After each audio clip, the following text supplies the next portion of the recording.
자, 오늘은 역대 최고 투자자라고 해도 과언이 아니죠. 스탠리 드러큰밀러 포트폴리오를 보면서 얘기를 좀 나눠보도록 하겠습니다. 이분은 30년 연평균 30% 수익을 올린 걸로 유명하고, 이렇게 계속 수익을 거둔 투자자가 한 해도 손실이 없기 때문에 그런 변동성적인 측면에서 비교할 수 있는 투자자나 펀드가 거의 없다라고 해도 과언이 아니지 않나 라는 생각이 들기는 합니다. 제가 이분 포트폴리오를 다루게 된 계기는 이제 13F라는 공시 때문에 그렇고요. 23년 12월 31일 기준의 포트폴리오이기 때문에 현재의 포트폴리오와는 차이가 있을 수 있다 라는 말씀은 드립니다. 다만 좀 되게 강한 방향성이 느껴져서 한번 볼 거고요. 매도 종목부터 보면은 탑5에 첫 번째 보이는 종목이 엔비디아인데, 많이 팔았다고 해서 엔비디아에 대한 생각이 바뀐 게 절대 아니고 오히려 엔비디아에 대한 생각이 더 강해졌다라는 겁니다. 뒤에서 보시면 알고요. 그리고 두 번째는 이제 램 웨스턴 홀딩스라는 건데, 램 웨스턴 홀딩스는 뭐냐? 냉동 감자 관련된 비즈니스를 하는 회사. 제가 감자튀김을 너무 좋아하지만 일단 오늘의 대주제와는 약간 다른 결이라서 넘어가 보도록 하고요. 세 번째는 구글을 팔았어요. 드러큰밀러는 마이크로소프트와 구글을 동시에 갖고 있었는데 구글은 전량 매도했습니다. 요거는 뭐 이렇게 해석이 가능하겠죠. 드러큰밀러가 생각하는 인공지능의 승자는 마이크로소프트인 것 같다라고 생각을 하고 있는 것 같습니다. 자, 그리고 매수 종목도 한번 탑5를 보도록 할게요. 탑5를 좀 보면은 1위에 있는 게 바로 엔비디아인데, 옆에 뭐라고 써 있냐면 콜이라고 써 있습니다. 콜 옵션을 매수한 건데요.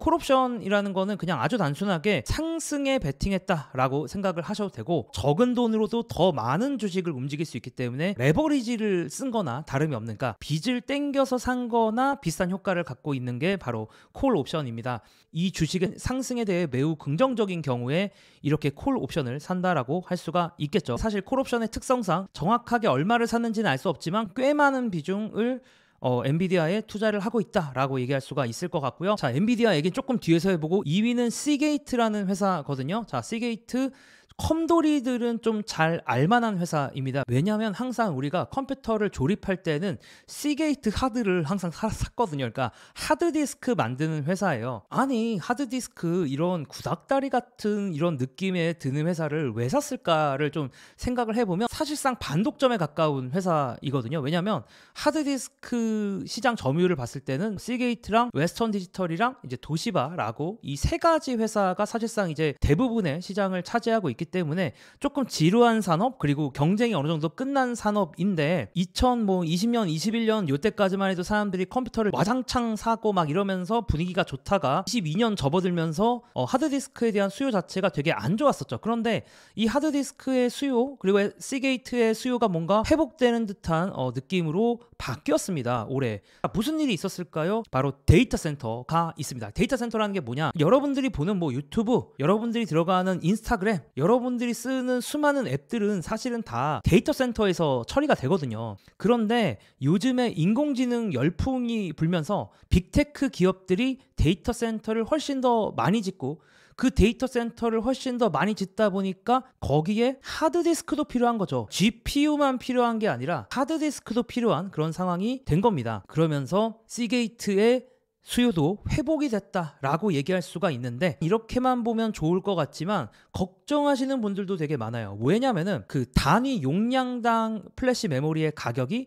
점점 저렴해지고 있으면서 결국에는 하드디스크보다도 더 저렴해지는 거 아니냐, 이런 얘기들이 되게 많아요. 쉽게 말하면 SSD 같은 거, 여러분들 뭐 컴퓨터 쓰시는 분들은 다 알죠? 하드디스크 대신 SSD를 더 많이 쓰는 분들도 있잖아요. 물론 이제 SSD가 더 비싸니까 뭐 두 개를 다 사시는 분들도 있고 그냥 SSD만 사시는 분들도 있고, 하지만 어쨌든 저도 SSD를 제 컴퓨터에 한번 달아본 다음에는 거기에 어떤 매력에서 헤어나오지 못하는 것처럼 하드디스크보다는 SSD 뭐 플래시 메모리, 이거에 좀 더 미래가 더 창창해 보이기 때문에, 그리고 시게이트 같은 회사들이 이런 플래시 메모리를 그렇게 잘하지는 못하거든요. 오히려 메모리를 만드는 업체들, 삼성전자 같은 업체들이 더 잘하기 때문에 아무래도 미래에 대해서는 조금 더 암울한 생각들이 있긴 합니다. 물론 이제 이 기술이라는 게 또 앞으로 어떻게 될지는 모르니까 이렇게까지만 얘기를 좀 하도록 하고요. 자, 그리고 조금 더 또 재밌는 게 드러큰밀러가 매수한 업체 중에 3위에는 또 뭐가 있냐면 아리스타 네트워크스라는 회사가 있는데, 자, 아리스타 네트워크스는 뭐냐면 통신 장비 업체예요. 우리가 눈 떠 있는 순간순간에도 늘 데이터가 왔다 갔다 하는데 그런 데이터들이 이동할 수 있게끔 도와주는 통신 장비 업체라고 생각하시면 됩니다. 참고로 하드웨어도 만들고 소프트웨어도 파는, 하드웨어 소프트웨어를 전부 만들어서 파는 그런 업체다라고 보시면 되는데요. 이 아이디어도 뭐였을까 좀 생각을 해보면 아리스타 네트워크스는 좀 뜨는 회사예요. 시장 점유율을 봤을 때는, 물론 이 시장 점유율을 보실 때는 왼쪽의 스케일과 오른쪽의 스케일이 조금 틀리긴 하지만 보시면 전반적으로 어쨌든 간에 아리스타 네트워크스의 시장 점유율은 점점 지난 10년간 3%대에서 거의 30%대까지 상승을 했고요. 시스코의 시장 점유율은 80%였었는데 10년이 흐르면서 30%대로 많이 하락을 한 상황입니다. 네트워크 장비하면 시스코가 진짜 유명한데 무슨 일이 일어났을까요? 여러 가지 일들이 있었지만 한 줄로 요약을 하자면 대용량, 고용량 네트워크 처리는 아리스타 네트워크스가 좀 더 하기가 좋은 그런 상황이 되어버렸습니다. 이 고용량, 대용량 네트워크 처리가 언제 필요할까요? 생각을 해보면 바로 데이터 센터에 필요합니다. 그래서 아리스타 네트워크스가 데이터 센터들의 증설과 함께 더욱더 시장 점유율을 늘려가고 있는 상황이고요. 그래서 또 산 거고, 영상을 계속 보시면 아시겠지만 드러큰밀러의 베팅은 사실상 인공지능과 데이터 센터에 몰려 있습니다. 자, 그래서 이번에는 드러큰밀러의 보유 종목 6개를 탑 6개를 한번 살펴보도록 할 건데, 보시면 1위가 엔비디아라고 봐야 돼요. 왜냐면은 엔비디아가 3위는 그냥 현물 주식이고 4위는 콜옵션이거든요. 두 개 수학적으로 합쳐도 16%인데 물론 이제 돈을 얼마나 썼는지는 좀 알 수는 없지만 어쨌든 간에 드러큰밀러의 포지션 1위는 엔비디아로 봐야 된다라고 말씀을 드리고 싶고요. 2위인 마이크로소프트, 더 이상 설명이 필요하지 않죠. 네, 마이크로소프트 우리가 맨날 쓰는 윈도우도 있고 또 챗GPT를 만든 오픈 AI의 지분도 거의 50%를 갖고 있기 때문에 마이크로소프트 이제 인공지능에 가장 베팅하고 인공지능에 가장 잘하고 있는 회사다 라고 말씀을 드릴 수가 있을 것 같고요. 쿠팡, 한국에서 쿠팡을 모르시는 분들은 별로 없을 거라고 생각합니다. 저도 어저께 음료수를 쿠팡에서 주문을 했고, 또 요즘에 스포츠 보시는 분들은 쿠팡이 워낙 또 스포츠 관련된 거 중계를 많이 하죠. 그래서 쿠팡 플레이도 이렇게 있고, 쿠팡은 우리나라의 어떤 아마존, 한국의 아마존의 그런 입지를 점점 확고히 구축해 나가고 있고요.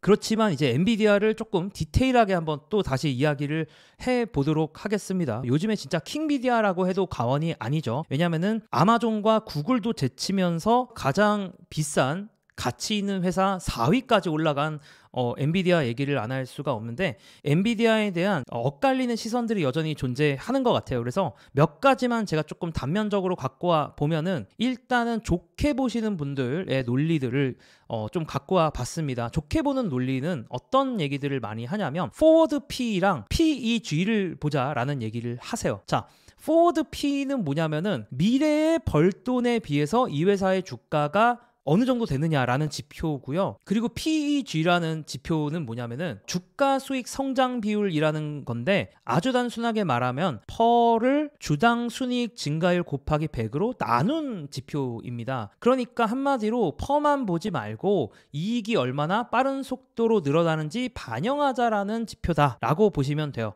그러니까 이익이 얼마나 빨리 증가하냐, 미래에 말이죠. 미래에 얼마나 빨리 더 증가할 거냐도 반영해야 된다. 그냥 그 순간에 이익만을 반영해서는 안 된다라는 지표죠. 그래서 이런 지표들이 PER도 마찬가지고 PEG도 마찬가지인데 기본적으로 낮으면 낮을수록 좋은 지표예요. 그래서 얼마나 낮은지를 주요 빅테크들과 이분이 엔비디아를 비교를 해봤는데, 자, 알파벳, 아마존, 애플, 메타, 마이크로소프트, 엔비디아, 테슬라 이렇게 놓고 다 같이 비교를 해봤더니 PER 제일 낮은 거는 알파벳이라고 봐야겠죠. PEG 기준으로도 제일 낮은 거는 알파벳인데, 뭐 제일 낮은 거는 그렇지만 엔비디아도 봤을 때는 PER도 그렇고 PEG도 그렇고 그렇게 부담스럽게 높지는 많잖아요. 그래서 이분의 논리는 엔비디아나 다른 빅테크들이나 이런 기본적인 밸류에이션 지표로 봤을 때 별로 차이가 안 난다라는 얘기예요. 다만 이런 지표는 늘 아주 단편적으로만 보고 결론을 내리는 거기 때문에 주의를 할 필요가 있습니다. 마치 이런 거죠. 옷 색깔만 보면 김단태나 덱스나 비슷하게 옷을 입었으니까 결국 김단태도 잘생긴 거 아니냐, 뭐 이런 결론을 내리는 게 너무 단면적인 결론이잖아요. 그러니까 옷만 보고 이 사람의 외모를 다 판단할 수 없듯이 단면적인 것만 보고 여러분들이 결론을 내려서는 안 된다라는 거를 간만에 시간이 돼서 조금 짧게 말씀을 드리고, 그리고 또 AI를 좋게 보는 사람들의 얘기는 미국의 S&P 500이라고 해서 미국의 아주 우량한 대형 회사들, AI를 언급한 대형 회사들이 점점 늘어나고 있다라는 거죠. 그래서 현재는 36%나 되는 미국의 회사들이 AI를 언급했다라고 합니다. 여전히 관심이 뜨겁다라는 거죠. 그래서 이렇게만 보면 AI 대세고 엔비디아 너무 좋아 보이고 엔비디아가 다 먹을 것 같은데, 또 반대의 의견들도 있어요. 걱정하는 의견들이죠, 어떻게 보면. 그러니까 무슨 얘기냐면 엔비디아도 일종의 기관 투자자로도 볼 수 있기 때문에 이번에 공시 13F라는 공시를 하면서 엔비디아가 4분기에 보유한 회사들의 리스트가 드러났는데, 엔비디아가 보유하고 있는 주식이 알려지자마자 그런 주식들이 하루에만 뭐 89%도 상승하고 56%, 29%, 16%, 7% 이런 식으로 어마어마하게 회사들의 주식이 상승을 하면서 화제가 됐어요. 그러니까 요즘 미국 투자자들에게 나오는 말이 엔비디아 조금만 묻어도 주가가 몇십 프로 올라가는 그런 상황이 된 거죠. 그러다 보니까 너무 광기의 모습 아니냐. 요즘에 AI 매니아 뭐 이런 표현도 좀 많이 쓰거든요. 그래서 너무 광기 아니냐. 엔비디아가 보유했다라는 사실이 알려졌다고 해서 이렇게 주가가 90%씩 뛰는 게 말이 되냐. 근데 더 묻은 회사가 있죠. 슈퍼마이크로 컴퓨터라는 회사. 이게 서버 렉을 만드는 회사인데 GPU가 들어가는 이 전체 서버의 이 껍데기를, 물론 이제 껍데기 안에 되게 다양한 부품들이 있지만 어쨌든 GPU를 둘러싸는 수많은 그 컴퓨터 덩어리들을 한 번에 만드는 그런 회사인데, 요게 이제 엔비디아랑 협업을 한다 막 이러면서 주가가 미친 듯이 올랐죠. 지난 1년 동안 800%가 올랐고 연초 대비해서는 181%나 오른 엄청난 이제 슈퍼마이크로 같은 회사가 있고, 그래서 요즘에 약간 AI 밈 주식이다 이런 표현이 나오고 있어요. 그래서 그런 어쨌든 표현들이 나온다라는 거, 약간 밈 주식 하니까 2021년에 게임스탑 사태도 살짝 생각나기도 하고, 어쨌든 약간 광기 같은 느낌도 든다라는 거죠. 그래서 엔비디아의 향방은, 그리고 더 나아가서 인공지능의 향방은 엔비디아의 실적 발표일인 2월 21일 날 판가름이 나지 않을까, 뭐 이런 생각이 들긴 합니다. 요거는 가능하면 제가 영상으로 한번 만들어 보도록 하겠습니다. 자, 그리고 드러큰밀러가 보유하고 있는 회사 중에 4위는 일라이 릴리인데요. 요즘에 그래도 투자하시는 분들이 어느 정도 익숙해진 것 같아요. 왜냐하면 일라이 릴리도 상당히 주가가 많이 올랐죠. 예, 특히 마운자로라는 비만 치료제가 아주 핫한데, 요즘에 이제 가장 미국에서 핫한 비만 치료제가 노보노디스크라는 덴마크 제약회사에서 만든 위고비라는 비만 치료제가 있고, 이제 마운자로라는 또 일라이 릴리에서 만든 비만 치료제가 있는데, 요 두 가지를 봤을 때 일단 이거 둘 다 없어서 못 파는 상황인데다가 임상 성과만 봤을 때는 사실 마운자로가 더 몸무게가 줄어드는 양은 마운자로가 더 많아. 그러니까 일라이 릴리가 노보노디스크보다 임상 성과는 좀 더 좋은 거죠. 그러면 사람들 입장에서 좀 더 성과 좋은 거 사고 싶지 않겠습니까? 그래서 또 주가가 더 많이 오르기도 한데다가, 또 일라이 릴리가 비만 치료제만 만들지 않습니다. 알츠하이머 치료제를 만들고 있는데 3상에서 또 결과가 엄청 좋았어요. 그래서 비만과 알츠하이머를 치료하는 이 두 가지가 쌍끌이 하면서 일라이 릴리의 주가가 좀 미친 듯이 올랐고요. 그래서 여전히 많이 보유하고 있기는 합니다. 드러큰밀러가 이번 분기에는. 다만 좀 비중을 줄이기는 했어요. 자, 5위는 테크 리소스라는 광물 회사인데 오늘 주제와는 좀 맞지 않으므로 패스해 보고요. 보유 6위로 한번 넘어가 보면 버티브 홀딩스라는 회사가 있는데, 자, 이것도 결국은 오늘 주제와 일치하고 있습니다. 데이터 센터와 관련된 주식이고요. 데이터 센터에 필요한 파워라는 건 이제 에너지죠. 전기가 이렇게 빵빵빵 들어가야지 GPU가 막 계산하고 그러지 않겠습니까? 근데 그 데이터 센터에 필요한 파워를 공급하는 장비 혹은 온도 조절과 관련된 장비, 서비스 이런 것들을 공급하는 그런 회사 입니다. 근데 이제 버티브가 조금 더 다른 사실 이제 이런 종류 회사가 어마어마하게 많거든요. 자, 왜 이 회사가 더 이렇게 최근에 주목을 받았었냐면 지금까지 잘 버티브여서 그랬을 수도 있고 어쨌든 간에 최근에 이제 데이터 센터 열풍 그리고 GPU 열풍이 불고 있지 않습니까? 이게 다 인공지능과 관련돼서 사람들이 너무나 신기한 게 많이 나오고 여기서 뭔가 계속 계산을 하려고 하기 때문에 이런 것들에 다 주목을 하고 있는데 앞으로의 GPU들 더 빨리 더 많이 계산해야 되지 않겠어요? 더 빨리 더 많이 계산한다라는 거는 더 많은 전력 양을 필요로 한다라는 거죠. 이런 GPU들이. 그러면 더 많은 더 강한 냉각이 필요할 수밖에 없습니다. 그런데 지금까지의 냉각의 대세는 과거에는 공랭식이었어요. 이거 컴퓨터 써보신 분들은 다 알 거야. 데스크탑 컴퓨터 쓰는 분들은 막 팬이 막 이렇게 막 돌아가잖아. 컴퓨터 쓸 때마다. 뭐 혹은 사실은 뭐 노트북도 마찬가지긴 하죠. 쓰다 보면 막 후 막 이런 소리 들리잖아요. 이게 다 열을 식히기 위한 건데 이렇게 팬을 돌려서 열을 식히려고 하는 방식들이 이제 대세가 바뀌고 있어요. 일정 온도부터는 아무리 선풍기를 틀어도 효과가 없는 거야. 그냥 액체를 냉각제를 그냥 이렇게 적셔야 이렇게 해야 효과가 있다라는 거죠. 그래서 이 수랭식으로 대세가 넘어가고 있는 겁니다. 이건 마치 이렇게 생각하시면 돼요. 우리가 여름에 너무 더워. 근데 여름에 너무 더울 때 선풍기를 트는 게 효과가 낫습니까? 아니면 아예 찬물로 샤워하는 게 낫습니까? 식힐 때 몸을 식히는 관점으로만 봤을 때는 찬물 샤워가 더 낫죠. 그래서 찬물 샤워 방식이 요즘에는 GPU를 냉각하는데 대세가 된 거예요. 물론 아직 레거시들도 있기 때문에 여전히 공랭식이 많긴 많은데 이제 수랭식이 각광받고 있고 버티브가 그 중에서 가장 잘하고 있는 회사 중에 하나라는 겁니다. 자, 근데 수랭식 방식도 두 가지 정도가 있긴 한데 뭐 짧게 말씀드리면 다이렉트 투 칩이라고 해가지고 진짜 이 냉각제를 바로 이 프로세서, 이 GPU에 이게 빨대 관으로 되어 있는 것 같은데 이렇게 해가지고 찬 그런 냉각제가 이렇게 쿨런트가 와가지고 이렇게 샥 식히고 가는 그렇게 식히고 있고요. 아예 이머전이라는 방법인데 이 이머전은 뭐냐면 아예 이 냉각제 액체에 전체를 담그는 거야. 또 이게 되는지는 모르겠지만 된대요. 그래서 뭔가 이렇게 설비를 아주 잘하면은 그냥 전체를 이렇게 담그는 기술도 가능하다라고 합니다. 저도 급하게 찾아본 거라 디테일한 건 여러분들이 직접 찾아보시면 좋을 것 같은데 어쨌든 담그는 것도 된대. 야, 나도 이거 상상은 못했는데. 근데 어쨌든 이렇게 버티브가 데이터 센터의 핵심 부품인 GPU를 냉각하기 위한 아주 기초적인 중요한 기술을 갖고 있기 때문에 주목을 받고 있다라는 말씀을 드리고요. 그래서 드러큰밀러의 생각을 좀 우리가 한번 보는 것도 좋을 것 같은데 2023년 6월 블룸버그 인터뷰에 드러큰밀러가 갖고 있는 인공지능에 대한 생각이 좀 잘 나와서 한번 보도록 할 거예요. All of AI is not going to make it through whether we have a recession or not because they haven't separated the wheat from the chaff yet. But I do believe, unlike crypto, I think AI is real. It could be as transformative as the internet. It's a huge thing. And I think I've argued publicly that if staples can go up in price in a recession, why can't a company like NVIDIA, if their orders and earnings go up 70% in a hard landing, which is what I think would probably be happening, it's not clear that NVIDIA goes down despite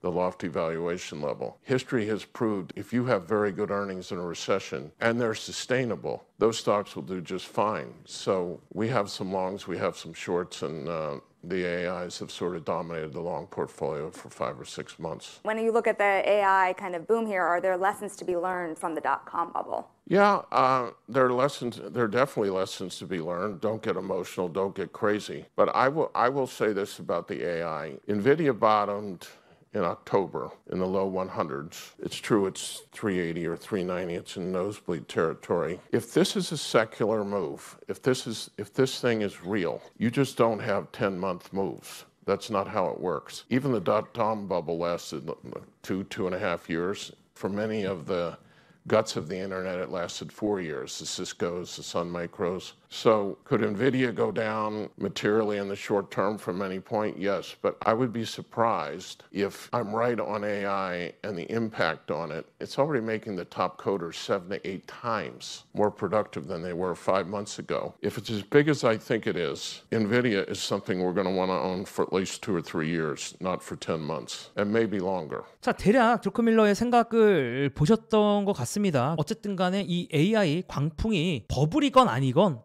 어쨌든 몇 년은 지속되지 않겠느냐라고 보고 있는 것 같고, 지금 기준으로는 1년밖에는 안 된 게 아닌가, 뭐 그 정도로 보고 있는 것 같아요. 버블이건 찐이건 아니건 계속 갈 것 같다, 당분간 계속될 것 같다 라고 생각을 하고 있는 것 같습니다. 그래서 그의 생각을 좀 짧게 정리해보면, 다이어트약, 치매약은 너무 광풍인가 싶어서 1111는 살짝 포지션을 줄인 것 같고, 인공지능 최종 승자는 소프트웨어는 마이크로소프트, 하드웨어는 엔비디아인 것 같은데, 그럼에도 불구하고 인공지능과 관련된 경쟁과 전쟁이 계속되면은 데이터 센터 같은 거를 계속 만들 텐데, 데이터 센터 관련된 주식 회사를 투자를 하는 게 좋을 것 같다라는 생각으로 버티브 홀딩스라든가 아리스타 네트워크스라든가 아니면 시게이트 같은 이런 회사들의 투자를 좀 더 깊이 해야겠다라고 생각을 하는 것 같습니다. 결론 한 줄 요약, 데이터 센터 몰빵이다 라고 볼 수가 있고요. 또 하나 좀 재밌는 거는, 정말 엄청난 투자자인 드러큰밀러조차 닷컴 버블 때 너무나도 고생을 했다라는 거예요. 자, 이게 바로 검은색이 나스닥 차트인데,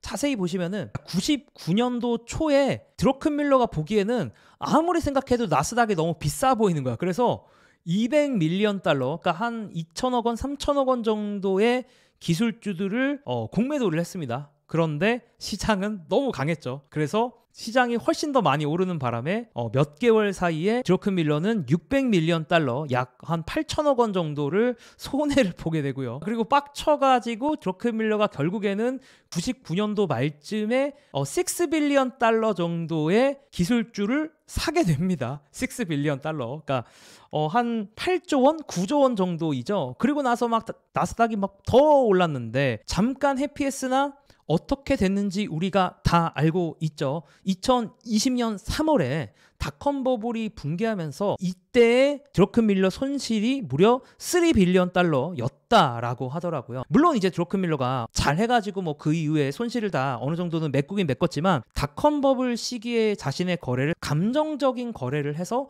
큰 실수를 했다라고 드러큰밀러는 언제나 회상을 하고 있다라는 말씀 드리면서, 이 AI 광풍 나도 한번 올라타 볼까? 올라타 보시는 거 제가 절대 말리지 않습니다만, 이 시장의 방향이라는 게 위로도 너무 극단적으로 가면 아래로도 극단적으로 갈 수 있기 때문에 늘 주의하고 경계하면서 투자하자라는 말씀을 드리면서, 저는 또 다음 테크 관련된 영상 혹은 주식 관련된 영상으로 돌아오도록 하겠습니다. 감사합니다.